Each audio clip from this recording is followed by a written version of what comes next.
everyone. So in the last lecture, we looked at the remaining two data types, float and double, and also we looked at how to execute a C program, right? Basically 3 steps: saving, editing, compiling, and executing. Usually there are different tools to do each of these jobs, or we can have an advanced tool like IDE, which does all these jobs in one interface. All right. So today we look at the basic structure of a C program. All right. Before that,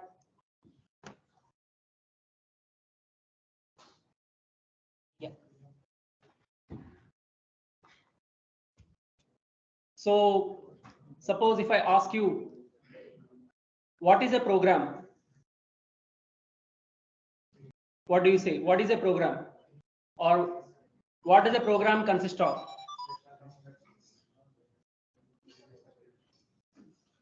Yeah. Set of instructions. Very good. So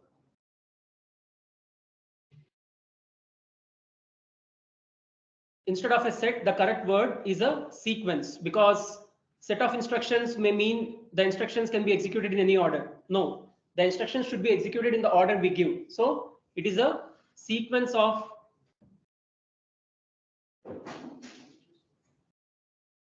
instructions or commands or statements. Okay. All right. So we know a program is nothing but a sequence of instructions. So what are the different kinds of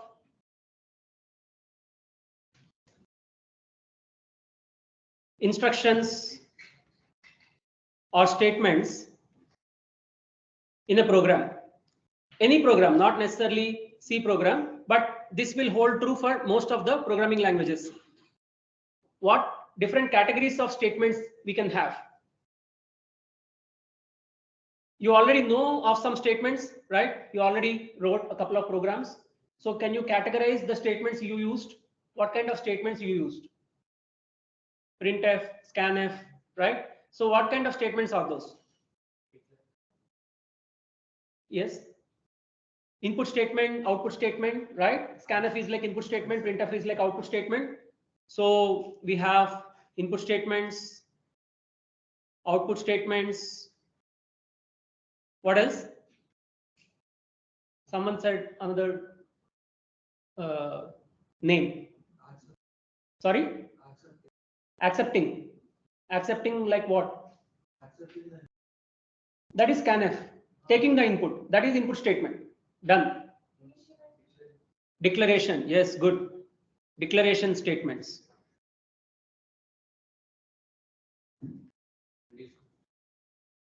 Sorry? Conditional statements. What are conditional statements? Right. So conditional statements or if-else statements, they're also called selection statements. And yes, iterative statements. What are those? Yeah, or loop statements. All kinds of loops will come in this: for loop, while loop, do while, all those. What else?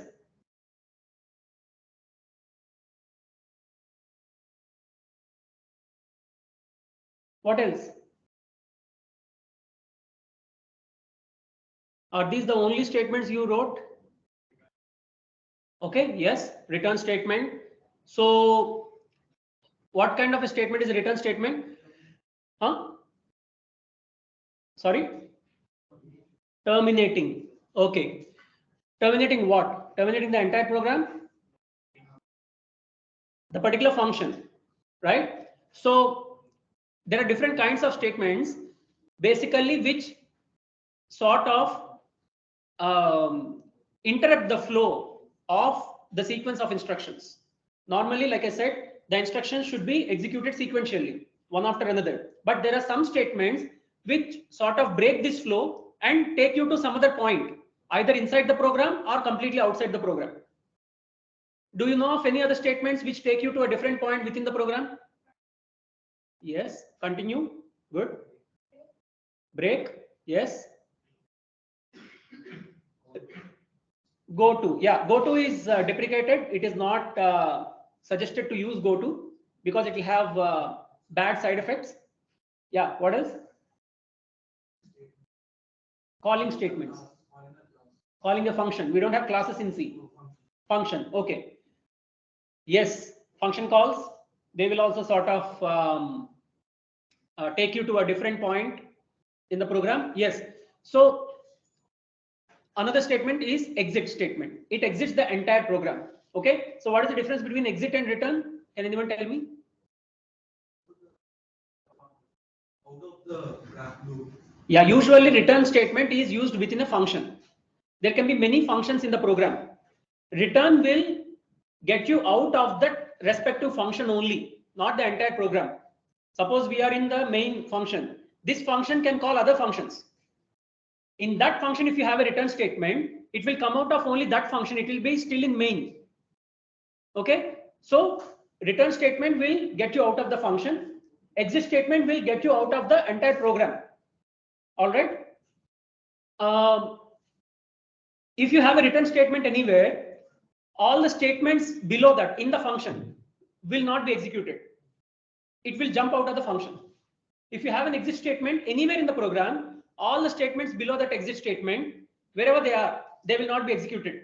It will jump out of the program. If you have a break statement and continue statement, they are used inside loops, not functions.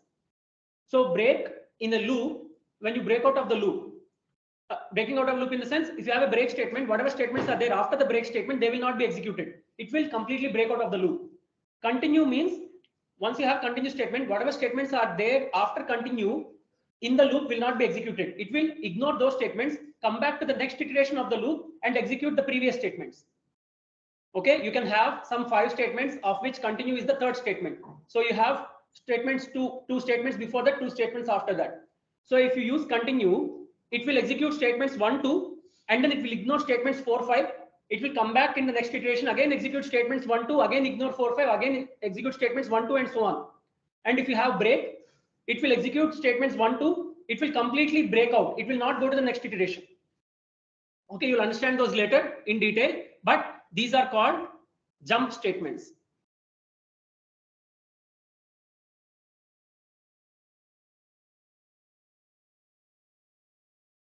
Like return, exit, break, continue, etc. What else? Anything else? So return statements you used. What are the statements you used? Are these all the statements? Did we cover all?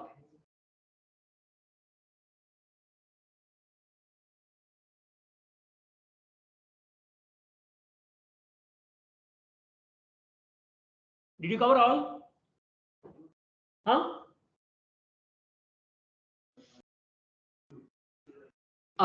Okay. Include. Yes.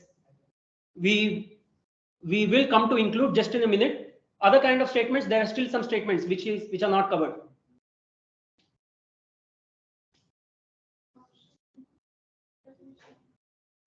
Yeah, function declaration, function definition. Function definition, I'll just come to it in a while. Function declaration and variable declaration will come both here only.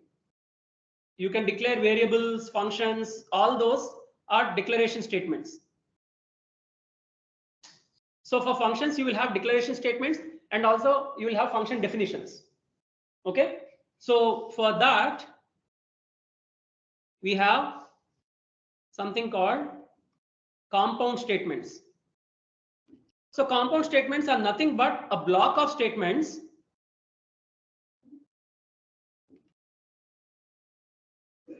enclosed in curly braces. So if you have a block of statements in curly braces, that entire thing is called a compound statement. That's all. So in a function definition, all that you have is the function declaration followed by a compound statement. And these compound statements are nothing but the above kinds of statements. But still, even the above kinds of statements, we didn't cover all the cases. There are still some kind of statements which are not covered.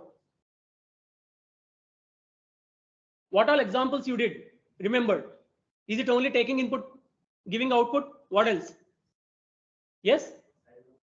Size of, that's like a function. Okay, that's like a function call. What else? Operations. What kind of operations? Arithmetic operations, right? Are those covered here?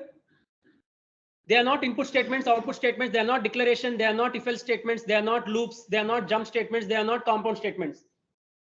So that's a different category, right? So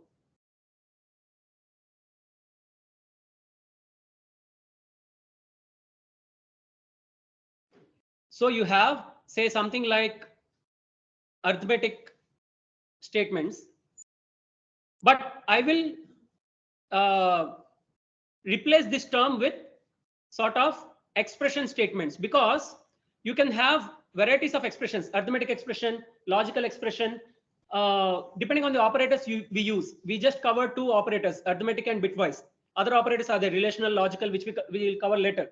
So all those expressions, all those operators can be part of an expression statement. All of them refer to some kind of expression. If you have arithmetic operators, it's an arithmetic expression. If you have logical operators, that's a logical expression. If you have relational operators, that's a relational expression. So these are all expression statements. Okay. So I will use, in general, expression statements.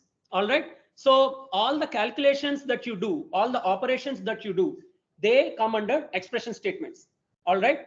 Within expression statements, so let me recategorize these. Input output statements are also a subcategory of expression statements. You may get a doubt why. There are no operations there. Why are they called expression statements? I will come to that.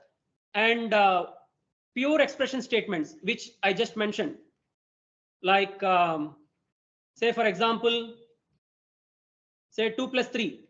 It is just an expression. You're not assigning it to any variable, but that expression has a value. If you just write this statement in C, it will execute. It will not use it anywhere, but it will run it and leave it there. Okay, that's an expression statement. That's a valid expression statement. Or any other operator you take, say 2 or 3, bitwise OR, right? All these are expression statements. Another kind of expression statement is assignment statements. So here it is like you have an expression, that expression has a value. Now you don't want to leave that value just like that. You want to store that value somewhere and do something with that. Okay, so you assign it to some variable, say x equal to 2 plus 3 or y equal to 2 or 3, like that, right? So you are assigning something to something. These are assignment statements. So these four kinds of statements: input statements, output statements, pure expression statements, as well as assignment statements. All these four are called expression statements. And only expression statements have a value, or they return a value by default. So I'll give you some examples just in a minute. So an expression connects one or more constants or variables with one or more operators. Okay, so like 2 plus 3, it is connecting two constants with an operator called plus. Or it can connect variables also. Instead of 2 plus 3, I can also write, say, x plus 2. It can connect a variable and a constant, or two variables or two constants. Any combination is fine.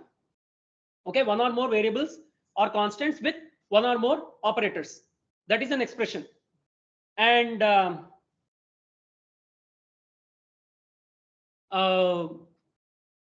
expression can be part of a statement or it can be a statement itself. So for instance, if I say x equal to 2 plus 3, This is a pure expression. This is an assignment statement. Okay. This is a subclass of expression statements. Another example of assignment statement is like printf. This is an not assignment statement, expression statement. Printf, scanf,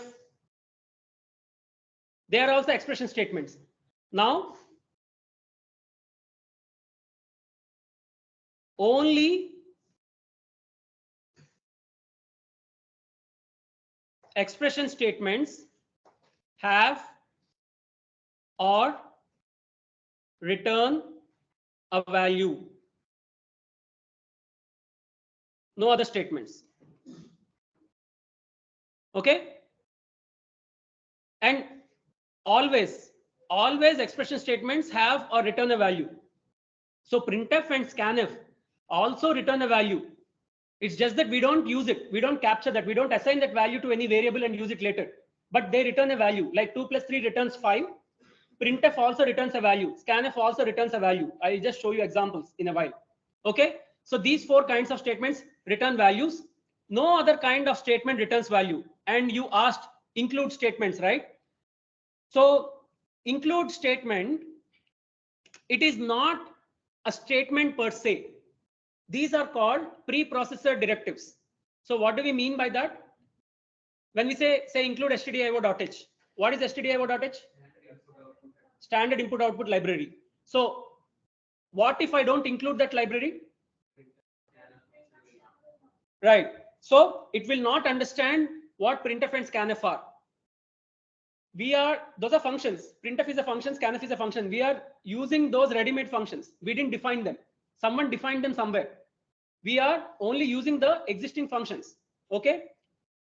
Where do we find the definition? In stdio.h file. So we need to include that file so that the computer understands where to look for the definition of printf, where to look for the definition of scanf. That is already defined in stdio.h. So let me show you how that file looks.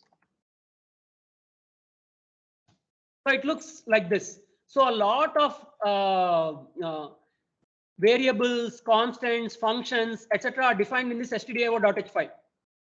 Okay. Printf, you see, printf is sort of declared here. Printf, sprintf, fprintf. There are different variants of printfs. They are sort of declared here. Fine. Their definitions are also there.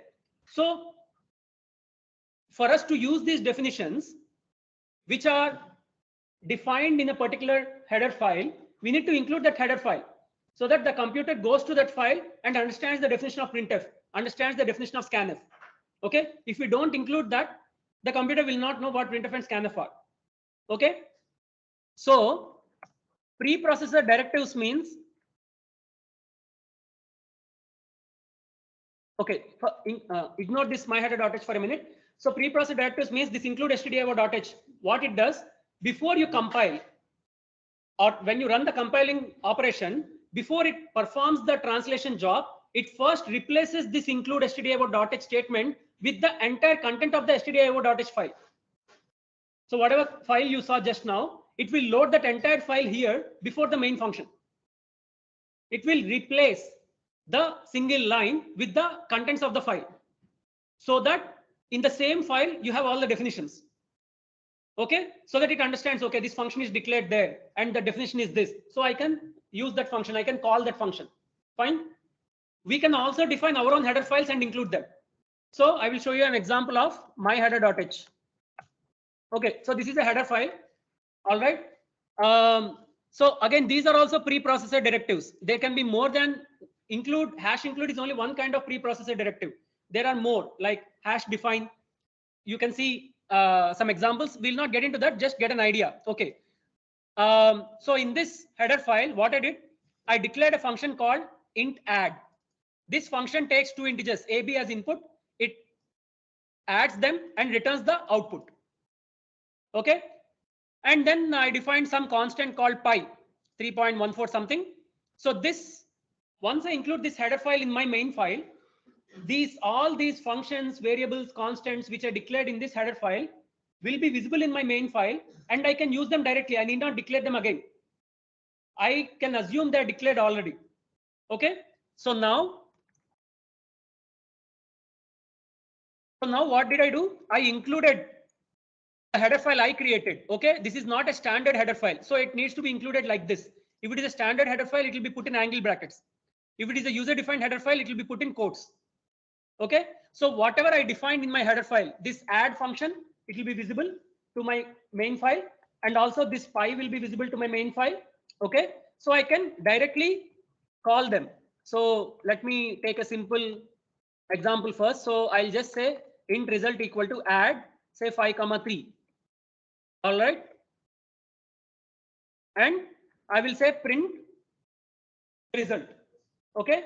So because I defined add function in my header file, now there is no problem. If I didn't define in my header file, it will say, okay, what is add? It is not a regular C function. It is not a predefined C keyword. So what is add?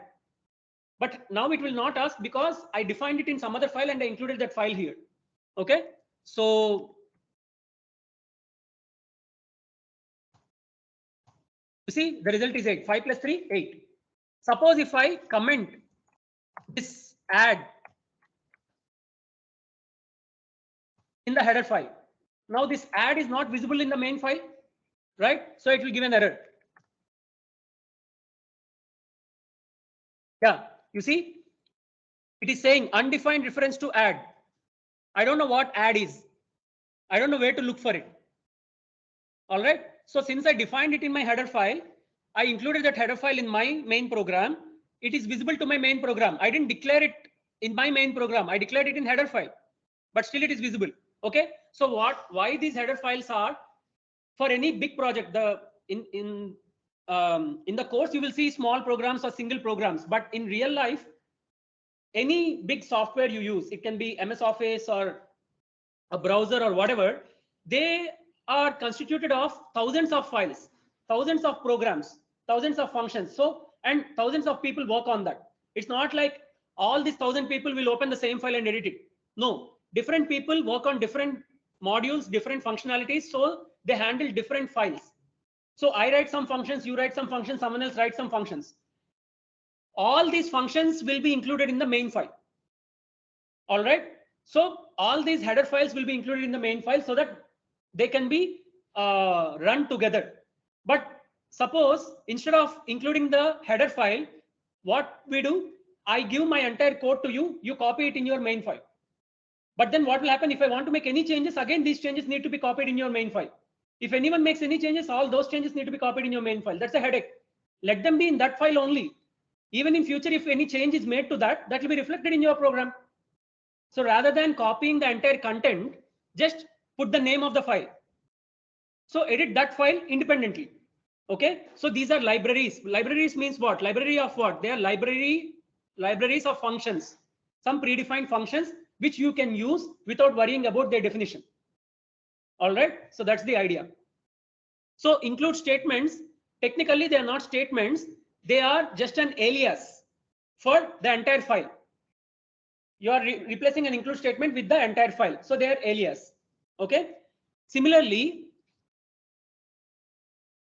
this hash define py 3.14, this thing, what this does, you see, every time I can't type this entire number with all these digits 3.14159.265. It may come many times in my program. Every time I don't want to type this entire number.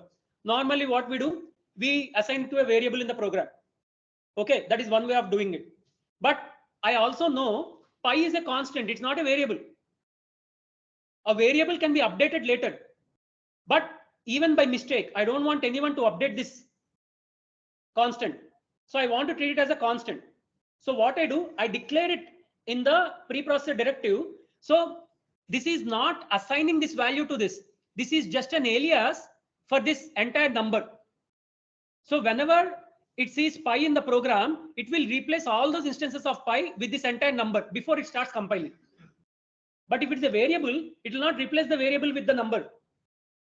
During compilation process, it will call the value or it will use the value whenever needed. But here, if you define it like this, before compilation starts itself, it will replace all instances of pi with this number. Okay. So if you know something is a constant and if something is a global variable or global constant, just use it in hash define. Even in variables, you can use something called const variable declaration, like const int. It means it is an integer, it is declared, and it cannot be changed later. Okay, that is one way of doing it. But this is a global thing. Wherever you go, pi is this. So within your program, outside your program, pi is this. So just define it in the hash define in the preprocessor directive. Instead of typing 3.14 big numbers so many times, I'm just giving an alias called py. That's it. Okay. So the difference between variable and constant is variable can be updated later. If I don't want to do that, I can use a const variable. If I don't want to do that also, I just want to replace this. I just want to create an alias for the number, use something. Instead of pi, I can call it ABC or ACB, whatever. So wherever I use ACB in my program, that ACB will be replaced with this number before the compilation starts. That's the thing. Okay. All right. So yeah. So hash include basically is replaced with the entire file contents, and the file contents are made up of these kind of statements, all these categories of statements, right? Similarly, compound statements, it is made up of a block of statements, and these statements come from the remaining categories of statements. They can be either declaration statements or loop statements or conditional statements or expression statements. All those will come in a compound statement. Okay. And like I said, only expression statements will have return value. No other statements will have return value. So now let's look at examples.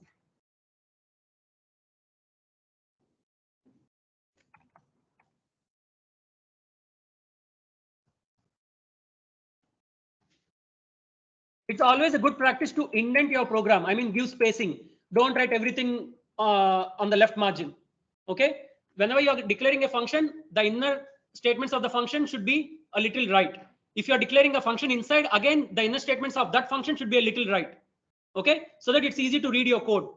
Basic practice. I mean, basic good coding habits. All right. So suppose I just write a statement like print hello. Printf hello. What it does, it just prints hello, right? It just printed hello. Now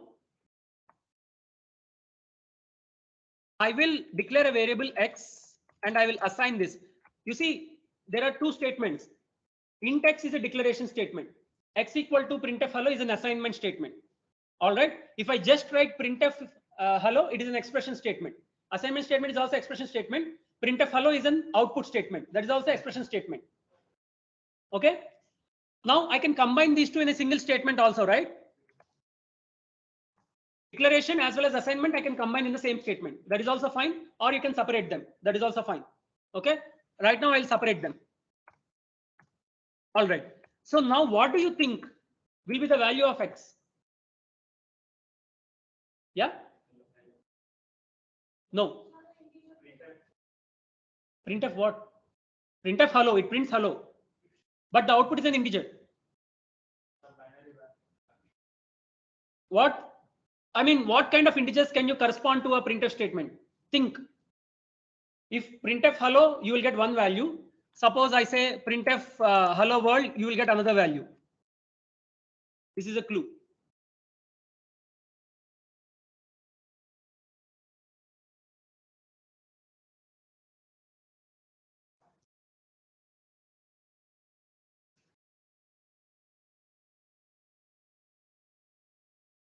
What is the number that you can associate with a printf statement, or that you can yeah. Huh? 5. Yes, why? 5 letters. Exactly. Yeah, you're right. That's it. Printf returns the number of characters it printed. If it is just hello, it will return 5. If it is hello world, it will return whatever 6 plus 5, 11. Space is also a character. Okay. So now it is stored in X. But if I want to know what is inside X, I need to print X. So I need to have another print statement. Okay. So printf value of X %d \n x. Okay, here also I will. Okay, first let me print this.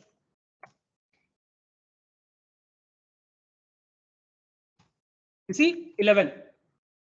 All the letters, including space, 11 letters, 11 characters. So x value is 11.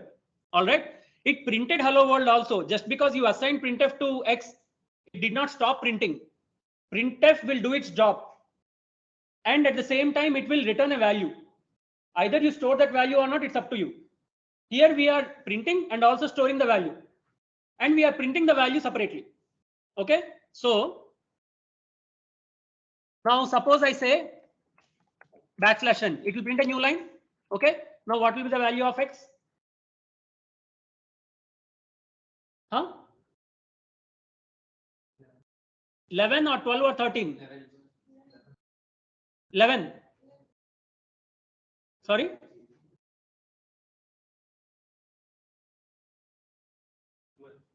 /12. Why 12? Exactly. \n is one character. That is also a character. It will count that also as a character. Okay. That character may not be visible to the eye, but that character is there. It's visible to the eye in a different form. When you press a new line, enter. When you press the enter button, something is happening that's visible to your eye. So that is what is done by \n. So see, earlier hello world was printed in the same line. Now hello world is printed in a different line. Same line is said after hello world you got a new line. In the previous case, hello world and then immediately the value of x came. Now the value of x is printed in a different line. In between the value of x and hello world there is \n. Okay, so it \n is also counted. Hence you got 12 characters. So the value of x is 12. Got it? All right. Now can you tell me if I can combine these two statements into one statement?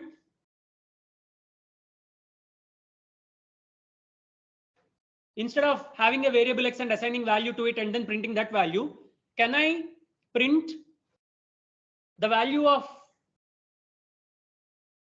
x instead of without using x? Can I do this entire thing? Yeah, how? No type conversion, nothing. How to do? Right. We give this entire printf statement inside the second printf statement. That's what we are doing, right? So let me comment this, remove this, and remove this, paste here.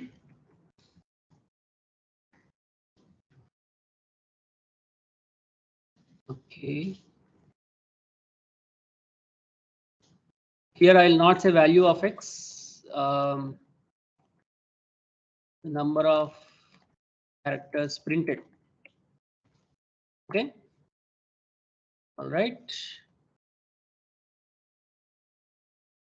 Okay. Yeah.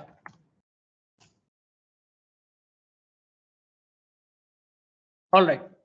Now, what will be printed first? Number 12 or hello world? Number 12. No.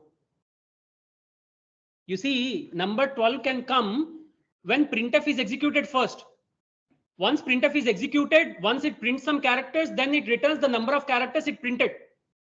So first, hello world should be printed, hello world followed by new line, and it knows that it printed 12 characters, and then it can return that value to the %d. So first, hello world will be printed, then 12 will be printed. Okay.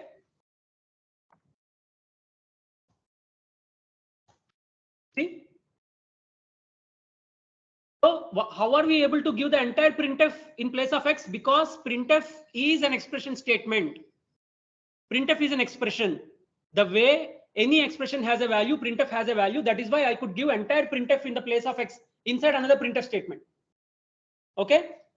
All right. Fine. So this is done.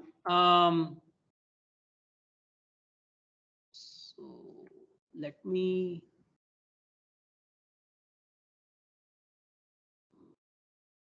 This this. Okay.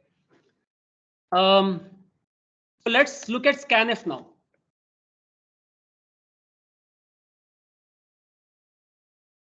Suppose I have two variables x and y. So uncomment. Now I want to scan those two variables, two integers. All right.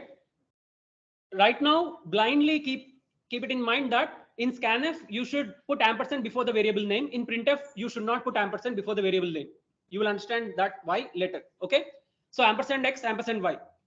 And why %d? Because I am telling the computer I am giving the number in decimal format. If I'm giving the number in hexadecimal or octal format, I will use %x or %o. There is no format specifier for binary directly. There is no %b. Only for octal, hexadecimal, decimal, there are direct format specifiers. But for binary, there is no format specifier. Okay. So since I am giving the input in decimal format, I am using %d. And once I give the input, store it in the memory space pointed to by the variable x. Another number, store it in the memory space mapped to by the variable y. Okay. So this is what we are telling the computer. Now, so we'll say the value. All right. So we will assign this. So now scanf will return something. What will scanf return? Any guesses? Huh? Input values. So how? I mean, there are two values here. How will it? What will it return? How will it return x and y?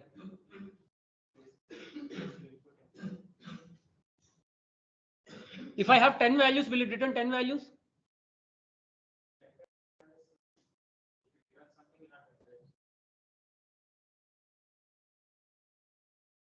No, it can return only one value. X will be only one number. What will that number be? Huh? Right. Number of inputs, yes, that's incomplete. Number of inputs successfully scanned. Because sometimes the scanning process may be interrupted due to some error.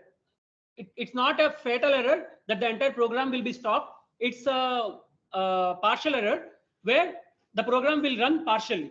It's like it will scan some of the inputs. It will not scan the remaining inputs. Okay. So let me say this is n. Okay. So since I am inputting two values, if it successfully scans both these values, then the value of n will be 2. Okay. The value of n. Okay. Fine. So suppose I give two values, 4 and 5. They are successfully scanned. So it scanned two values, so it gave 2. I can separate my inputs through any white space character. White space character means a single space or a tab or a new line. Any number of white space characters. Okay. Now 4, 5 earlier I separated by space. Now I'll separate them with new line 4 and 5. That is also fine. Now I'll separate them with all kinds of white spaces, space, tab, new line, any number of white spaces, any number of new lines, it doesn't matter. It will keep waiting for the first integer, first non-white space character. Until you give a non-white space character, it will keep waiting for the input. So you can give any white space character in between, any number of white space characters. So I give 5 and it stopped. Okay. So in scanf, you are not giving any space between %d, %d. Right? If you don't give any space between the format specifiers, by default, it will assume they are separated by white space characters. Either space or new line or tab, any number of them, it doesn't matter. All right. If you separate them with space also, then also it will assume the same, that there are one or more white space characters. Okay. So let's do that also. Port, space, tab, new line, 5, same thing. Okay. But suppose if you want to enter the numbers in a specific way, you want a particular delimiter. Suppose you want to separate them with commas. All right. Then you have to specify comma in scanf. All right. Comma. Let me use this so that without closing the file, I can do the same thing. Sorry, this is 1.c. Now, suppose if I separate them with space, it will not read the second one. It will read only one value because I gave a wrong delimiter. It is expecting comma as the delimiter. You didn't give comma, you gave space. So it doesn't know what to do. It will break there. It will stop there. But if you separate them with comma, now it read both. Okay.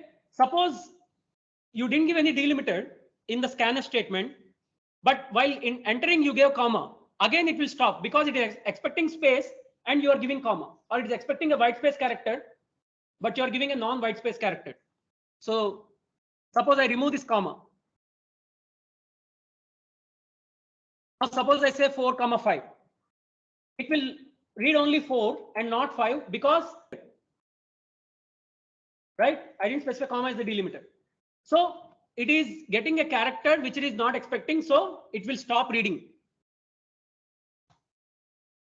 Read only one number. All right, you gave a wrong delimiter. So you choose your delimiter properly. It can be a comma, it can be a semicolon or whatever. That delimiter has to be proper. A space in scanf is not a single space. It represents unlimited number of white space characters. White space characters means any three types: single space, tab, or new line. Any number of these white space characters can be represented using a single space in scanf. All right. Now,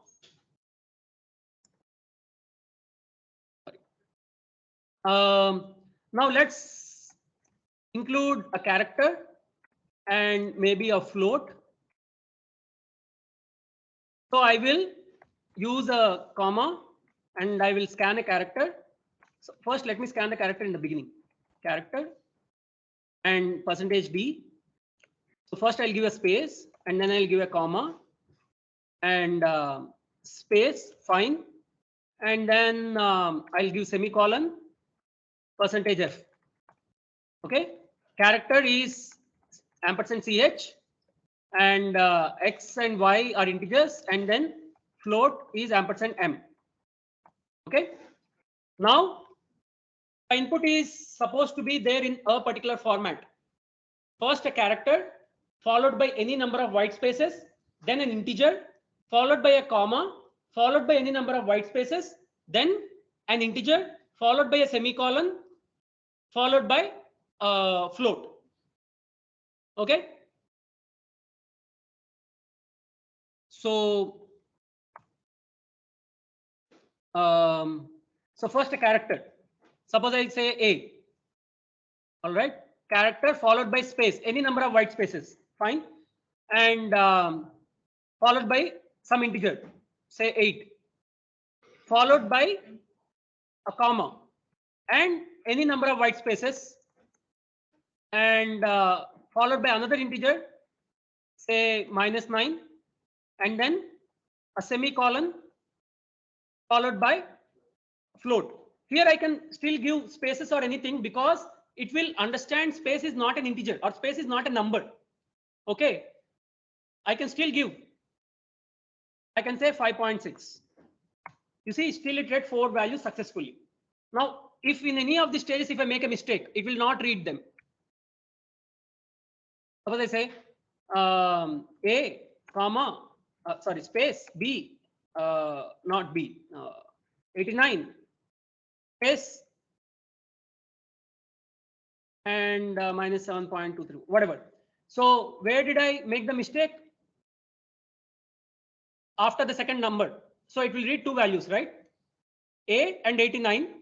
And since after 89 is expecting a comma, you didn't give comma, so it will stop reading. You see, it read only 2 values. Okay, fine. Now, what if the first character itself is space? Okay, or if the first character itself is enter. So let me print the values also.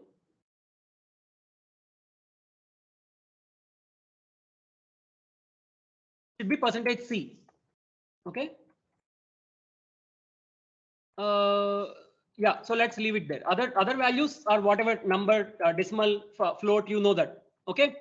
So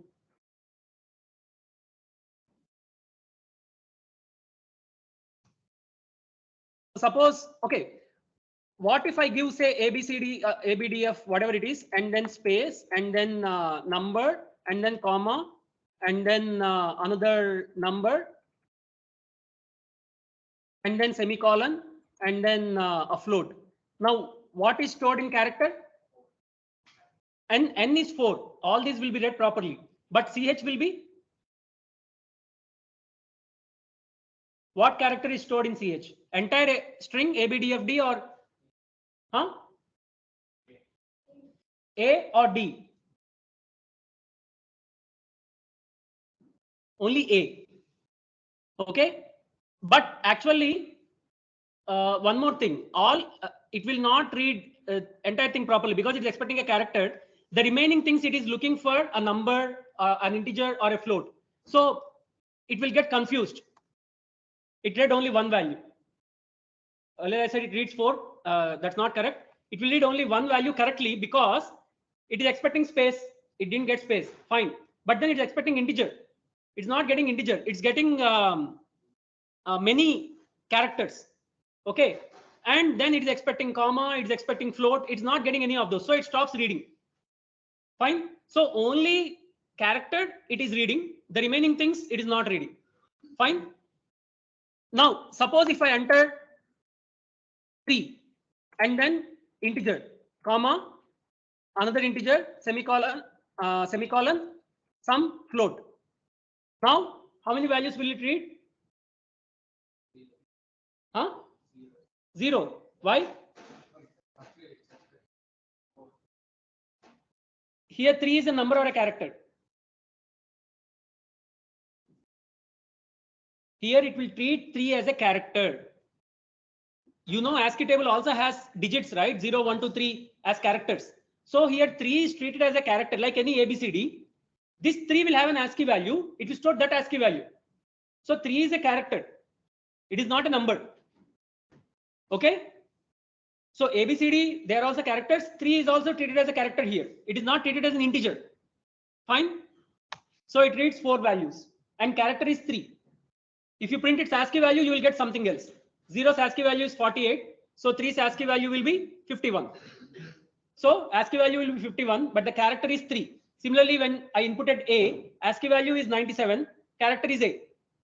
Since I printed %C, it is printing A. But if I print %D, it will print 95. Similarly, here it took 3 as a character. Since I printed %C, it is printing 3. But if I print %D, it will print 51. Right? So suppose I the character value and ASCII value of CH is %C, comma, %D. It is CH. Same character, you print it as a character or ASCII value. Okay. So I'll give the same input 390, comma, minus whatever, something. You see, the character is 3, the ASCII value is 51. Okay. Now, all right. Yeah. Now, so let me remove. No. Yeah. So let me just comment this.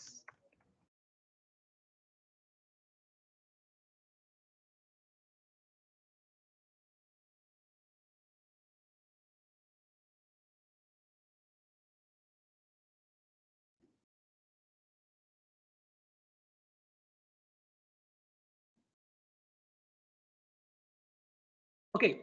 So whatever character I enter, it will just print that, right?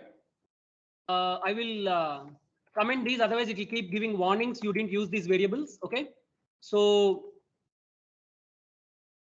I say 4, it will print 4. It took 4 as a character. If I give any more characters, it will take only the first character. That is fine. Now, if I give scanf percentage C space, what will happen? Sorry.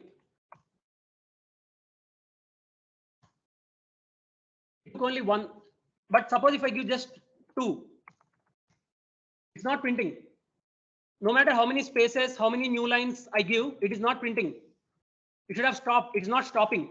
Why? Because the single space after percentage C is not a single space. It is all white space characters. So it is reading white space characters as many as you are giving. So the only way to stop it is to give at least one non-white space character. It will not read that non-white space character. It will only help us to terminate the process of reading white space characters. Okay. So something I entered. It stopped. It took only 2. It didn't take 3. It just took 3 as a delimiter. It just took 3 as a terminator. Okay. But if you give white space after percentage C, it will keep looking for percentage C. All right.